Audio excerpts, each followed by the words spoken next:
ప్రవీణ్ అంటే ఎటువంటి వ్యక్తో మీకు ఒక్క మాటలో నేను చెప్తా. నేను ముఖ్యమంత్రి అయినాక ప్రవీణ్ని పిలుచుకున్నాను నేను. ప్రవీణ్ గారు, మీరు గురుకులాలు మంచిగా నడుపుతున్నారు, ఇంకా బాగా నడపాలి, మీకు బడ్జెట్ ఎంతగా ఉన్నంత తీసుకోండి, వాటిని జూనియర్ కాలేజీలు కూడా చేయండి, బ్రహ్మాండంగా చేయమని చెప్పిన. తెలంగాణ గురుకులాలంటే ఇంటర్నేషనల్ స్కూల్స్కు సమానం. అద్భుతమైనటువంటి డాక్టర్లు, ఇంజనీర్లు, ఐఐటీలు, ఐఐఎంలు, ఐఏఎస్లు, పైలట్లు, హిమాలయ పర్వత శిఖరాలు ఎక్కిన బిడ్డలు, అక్కడి నుంచి ఎవరెస్ట్ శిఖరాలు ఎక్కిన బిడ్డలు ఆ గురుకులాల నుంచి పుట్టించిన వ్యక్తి ఎవరు? మన ఆర్ఎస్ ప్రవీణ్ కుమార్. ఆయనకు ఒక కమిట్మెంట్ ఉంది, దేశాన్ని బాగు చేయాలని ఉంది, అట్టడుగు వర్గాలను పైకి తేవాలని ఉంది, మన రైతులను కాపాడుకోవాలని ఉంది, మన రాష్ట్రాన్ని మేలు చేసుకోవాలని ఉంది. ఆయన ఆశామాషి వ్యక్తి కాదు, ఒక మాజీ ఐపీఎస్ అధికారి, ఉన్నత స్థాయిలో పనిచేసిన వ్యక్తి. ఇట్లాంటి వ్యక్తులు గెలిస్తే విచక్షణ ఉంటుంది, మంచి ఉంటుంది, చెడ్డ ఉంటుంది, అన్ని లాభాలు జరుగుతాయి. ఇటువంటి వ్యక్తి మళ్ళా దొరకరు. మామూలు నాయకులు దొరుకుతారు, కానీ ఇటువంటి వ్యక్తులు చదువుకున్న వాళ్ళు రాజకీయాలకు వచ్చి సేవ చేస్తామని వచ్చినప్పుడు గెలిపించుకోవడం మన బాధ్యత. हमारे तेलंगाना रियासत के हमारे मुसलमान बुजुर्गों को, भाइयों को और बहनों को मैं तहे दिल से सलाम करता हूं. भाइयों, एक बात सोचिए, आज तेलंगाना रियासत में क्या हो रहा है. దయచేసి ప్లీజ్ మాట్లాడేటప్పుడు డిస్టర్బ్ చేయదు. 5 నిమిషాలు. भाइयों, एक बात सोचिए गौर से. उस दिन जब तेलंगाना रियासत के लिए मैं जद्दोजहद के लिए निकला, कसम खा के निकला, अल्लाह पे भरोसा रख के निकला. उन दिनों में कहता था अल्लाह के घर में देर है लेकिन अंधेर नहीं है, उनका करम होगा और तेलंगाना रियासत बनेगा. उनका करम हुआ, अल्लाह का करम हुआ, हमको तेलंगाना रियासत हासिल हुआ. हिंदुस्तान में पहली बार कहीं किसी रियासत में नहीं किया. हमारे मसाजिदों में नमाज पढ़ाने वाले इमाम साहब लोगों को और हमारे मसाजिदों में अजान देने वाले मौजम साहबों को पहली बार मैंने तनख्वाह शुरू किया.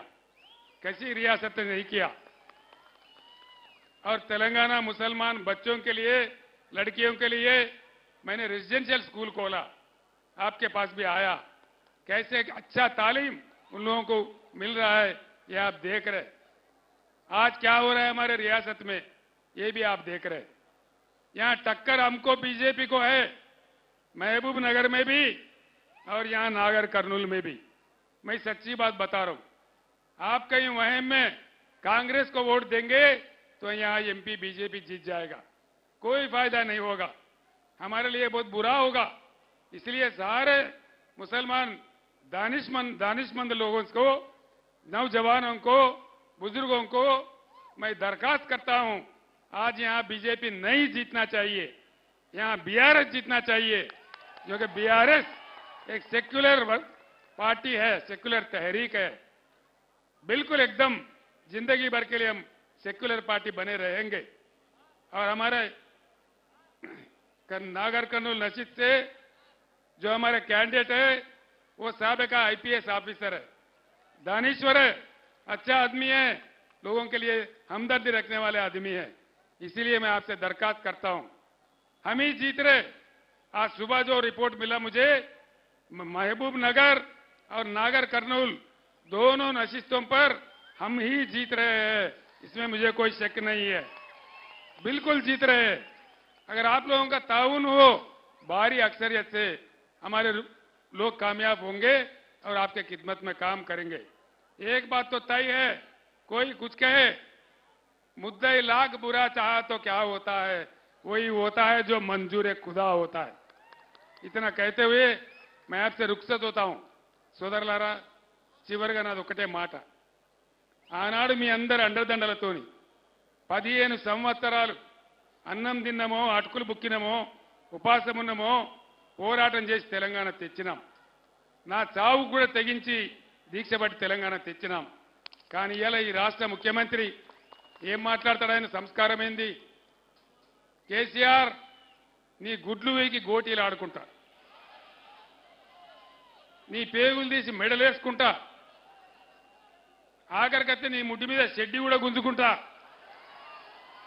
ఇదేనా ముఖ్యమంత్రి మాట్లాడే భాష? ధర్మమేనా? తెలంగాణ సాధించిన వ్యక్తిని, ఇన్నేళ్లు పోరాటం చేసిన వ్యక్తిని, వచ్చిన తెలంగాణను తెల్లగా చేసిన వ్యక్తిని, తెలంగాణకు మంచినీళ్లు, కరెంటు, సాగునీళ్ల కోసం తన్లాడిన వ్యక్తిని నన్ను పట్టుకొని ఇన్ని మాటలు అనొచ్చునా? ధర్మమేనా ఇది? ఇది మన తెలంగాణ గౌరవమా? కాబట్టి న్యాయం, ధర్మం మీరు చెప్పండి. ఎవరికి కర్రుగాల్చి వాత పెట్టానో, ఎవరిని అందలం ఎక్కియానో నిర్ణయించేది మీరు. శక్తి ఉన్నది మీ దగ్గర. కాబట్టి ధర్మాన్ని గెలిపించండి, బీఆర్ఎస్ను గెలిపించండి. మళ్ళీ మన గవర్నమెంటే వస్తుంది, నేను గ్యారంటీగా చెప్తున్నా. మీకేం అనుమానం అవసరం లేదు. ఇలా బగ్గుమంటున్న తెలంగాణ ఎక్కడికి పోయినా నా బస్సు కదలనిత్తలేరు. ఊరూరికి పూలదాలుడు, గుమ్మడికాయలు కొట్టుడు, రకరకాల పదలు చేసి గంట అరగంట నేను ఆలస్యం పోతా ఉన్నా. మళ్ళా డెఫినెట్గా జనం మారిపోయింది, అర్థమైపోయింది.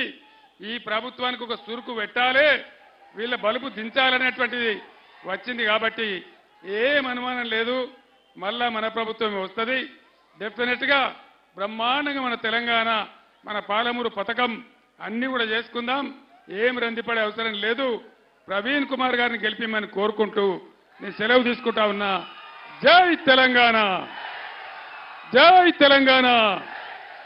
కారు గుర్తుకే, కారు గుర్తుకే, జై తెలంగాణ. ధన్యవాదాలు. మీరు క్షేమంగా వెళ్ళండి అందరూ.